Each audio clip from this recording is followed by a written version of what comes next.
एवं मेरे सामने बैठे प्यारे प्यारे कर्मचारी एवं जो बच्चे हमारे साथ रहते हैं गुरुकुल के अंदर, उन सभी के माता पिता हमारे गुरुकुल के अंदर पधारे हुए हैं, हमारे सामने बैठे हुए हैं। हम आप सबके सामने छोटे से विचारों में अपनी बातों को रखना चाहता हूँ। कृपा पूर्वक ध्यानपूर्वक सुनेंगे। मैं गुरुकुल क्षेत्र से स्नातक हूँ, स्वामी सुखदेव जी का शिष्य है। मैंने 11 साल से इन्हीं के पास छोटे से गया था, आज इन्हीं के देने जो आज इस पद पर खड़ा हूँ, इन्हीं से सब कुछ सीखा है। प्रवीण साथी प्रथम वर्ष में हुआ जब मैं एक बीमारी ने जकड़ लिया था, मेरे को 3 साल से उसी बीमारी में जकड़ा हुआ था, लेकिन मेरा कोई बचने का इरादा नहीं था। मैं बच भी सकता हूँ और ना भी बच सकता। डॉक्टर के पास गया था तो उन्होंने 2 ऑपरेशन कर दिए। डॉक्टरों का कहना था कि आपको मांस खाना पड़ेगा, लेकिन मैं एक ही चीज पर पड़ा हुआ था, मैं मांस नहीं खा सकता, लेकिन अपनी जिंदगी को दे दूंगा, मैं दूसरे की हत्या नहीं करूंगा। हम अपनी जिंदगी को बचा लेंगे, लेकिन दूसरे की हत्या क्यों करेंगे।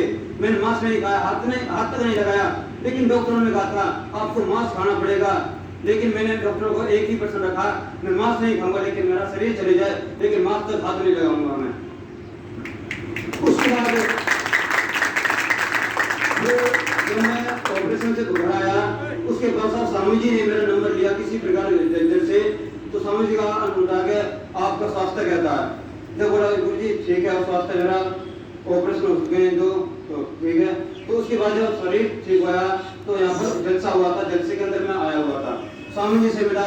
जब बहुत शरीर की स्थिति बहुत डाउन थी, कमजोर था, चलने में असमर्थ था। फिर उसके बाद यहाँ मेरे ही शास्त्री भ्राता जी जो मेरी क्लास में पढ़ते थे, आयुष शास्त्री जी यहाँ पर मेरे से पहले इन बच्चों के पास रहते थे, व्यायाम वगैरह करवाते थे। तो उसके बाद उनको वहाँ गुरुकुल क्षेत्र में जाना पड़ा, उनको बुला लिया था वहाँ। उसके पश्चात स्वामी जी ने यहाँ पर मेरे को बुलाया। तो उसके पश्चात स्वामी जी ने बुलाया, जब इन बच्चों को सुबह 4 बजे उठाया जाता है, जब बच्चे घर के अंदर सुबह 4 बजे सोते हैं, तो बच्चे यहाँ गुरुकुल के अंदर 5 बजे पसीने में तर होते हुए, चाहे ठंड हो चाहे गर्मी हो, पसीने की लाइन लग जाती है। जैसे बच्चा नहा करके आता है, वैसे बच्चा यहाँ 5 बजे पसीने में तर होता है। आप कभी भी आकर के देख लेना। यहाँ कबड्डी ग्राउंड है, कुश्ती का है, मलखम है, योग है, दौड़ है, रस्सा मलखम है, यहाँ सभी अभ्यास हम कराए जाते हैं।